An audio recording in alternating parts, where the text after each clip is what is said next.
کہتے ہیں خوف ایک فطری عمل ہے جبکہ بہادری ایک چوائس ہے، مگر 16 جنوری کو پیش آنے والے واقعات میں پاکستانی قوم اور افواج پاکستان خوف زدہ نہ ہوئی بلکہ انہوں نے بہادری کا انتخاب کیا۔ یہ سب کچھ اس وقت ہوا جب پاکستان کے ہمسایہ اور دوست ملک ایران نے 15 جنوری کو اپنے 2 ہمسایہ ملکوں شام اور عراق کو میزائل حملوں کا نشانہ بنایا، اور اس سے اگلے ہی دن ایران مخالف ایک دہشت گرد تنظیم جیش العدل کے ٹھکانوں پر حملے کو جواز بنا کر پاکستان کے صوبے بلوچستان میں پنجگور کے علاقے کوہ سبز کے مقام پر میزائلوں سے حملہ کر دیا۔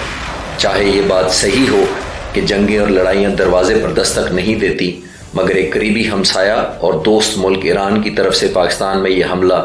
مکمل طور پر ناقابل فہم تھا، کیونکہ یہ ایران ہی تھا جس نے قیام پاکستان کے بعد سب سے پہلے پاکستان کو ایک آزاد ملک تسلیم کیا تھا، اور دوسری طرف ایران کے تمام ہمسایوں میں سے پاکستان ہی واحد ہمسایہ ہے جس کی طرف سے ایران کو کبھی کسی خطرے کا سامنا نہیں کرنا پڑا۔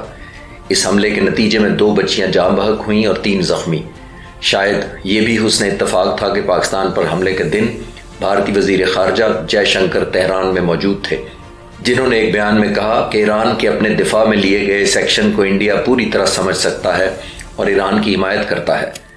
اس حملے کے نتیجے میں پاکستانی عوام اور مسلح افواج میں پایا جانے والا غم و غصہ ایک فطری عمل تھا، مگر پاکستان نے ایک ذمہ دار ریاست کے طور پر پہلے ایک سافٹ پاور ٹول کا استعمال کرتے ہوئے تہران سے سفارتی تعلقات تو معطل کر دیے، مگر سفارتکاری کو پورا موقع دیتے ہوئے دونوں وزرائے خارجہ کے درمیان بات چیت ہوئی۔ ظاہر ہے پاکستان ایک ایٹمی قوت ہے اور اس کی مسلح افواج کی لیڈرشپ کے ذہنوں میں کسی بھی ایسی جارحیت کا بھرپور اور مؤثر جواب دینے کے لیے نہ تو ریزالو کی کمی تھی اور نہ ہی رسپانس آپشنز لمیٹڈ تھی، مگر اس رسپانس کا فیصلہ فروری 2019 میں ہونے والے آپریشن سوئفٹ ریٹارٹ سے بہت مشکل تھا، کیونکہ اس مرتبہ معاملہ ایک قریبی دوست اور ہمسایہ ملک کا تھا۔ ایک معمولی سی غیر ذمہ داری اور جلد بازی پورے خطے کے امن کو تباہ کر سکتی تھی۔ یہاں یہ بات بھی قابل ذکر ہے کہ ایران عراق جنگ کے خاتمے کے بعد پچھلے 38 سالوں میں کسی دوسرے ملک کی طرف سے ایران پر حملہ نہیں کیا گیا،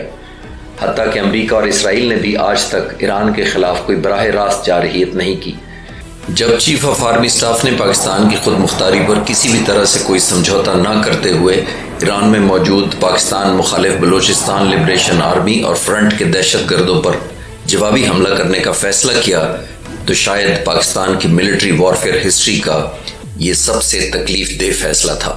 کیونکہ موجودہ کشیدگی ایران اور پاکستان کے 75 سالہ برادرانہ تعلقات کی عکاسی نہیں کرتی تھی،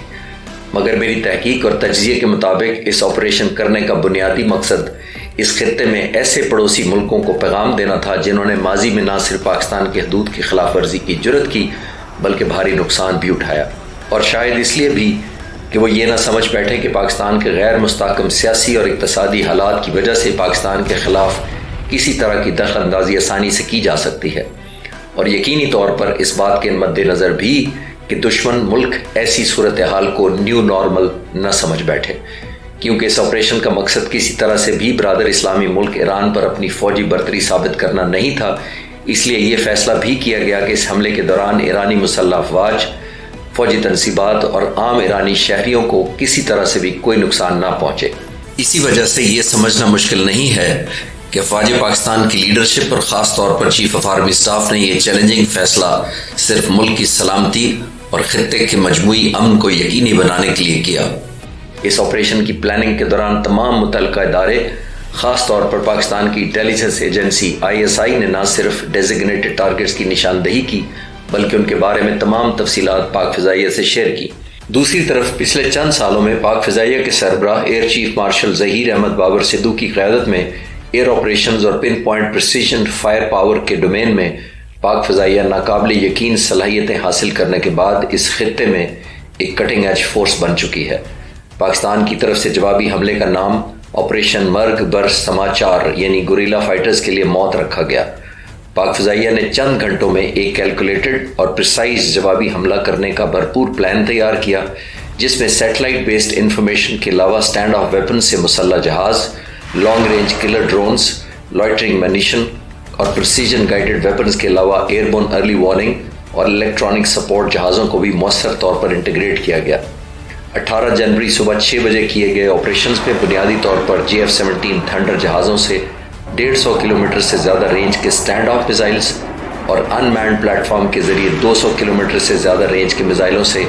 8 مختلف ٹارگٹس کو نشانہ بنایا گیا۔ اس آپریشنز میں ایسکارٹ فائٹر جہاز، الیکٹرانک وارفیئر اور ایویکس جہاز بھی شامل تھے۔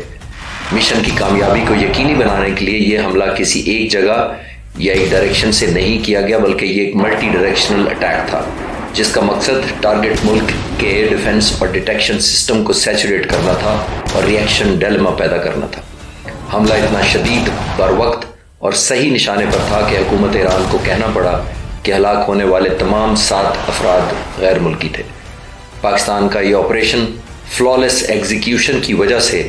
ایئر وارفیئر ڈومین کے کسی بھی سٹینڈرڈ کے اعتبار سے ایک ٹیکسٹ بک اٹیک تھا، اور ایسا ممکن نہ صرف پاک فضائیہ کی شاندار کارکردگی کی وجہ سے ہوا، بلکہ اس مشن کی پلاننگ، ایکسٹیریئر منور اور ایگزیکیوشن کے دوران پاکستان کے تمام متعلقہ اداروں اور خاص طور پر فورن آفس، ISPR اور مسلح افواج کی قیادت مکمل طور پر ہم آہنگ اور مسلسل رابطے میں تھے۔ اس پورے افسوسناک واقعے میں ایک مثبت بات یہ ہے کہ پاکستان اور ایران کی لیڈرشپ نے فوری طور پر یہ احساس کرتے ہوئے ایسی تمام قوتوں کی پلاننگ اور ارادوں کو ناکام اور نیوٹرلائز کر دیا جس کے تحت 2 برادر ملکوں کے درمیان کشیدگی کو ہوا دے کر فائدہ اٹھانا تھا۔ اس واقعے کے فوراً بعد پاکستان اور ایران نے اپنے عوام اور حکومتوں کے درمیان مثالی مذہبی، ثقافتی اور تجارتی تعلقات ایک دفعہ پھر سے بحال کرنے کا عزم کیا اور آئندہ ایسی صورتحال سے بچنے کے لیے منظم میکانزم طے کیا جو انتہائی قابل ستائش اور مدبرانہ سوچ تھی۔ دوسری طرف پاکستان کے قومی وقار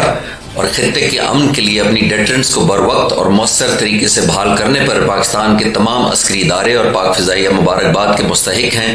اور یقینی طور پر آنے والے وقتوں میں پاکستان کا کوئی اور ہمسایہ اس طرح کا حملہ کرتے وقت ایسے کسی حملے کی قیمت کا کئی بار اندازہ لگائے گا۔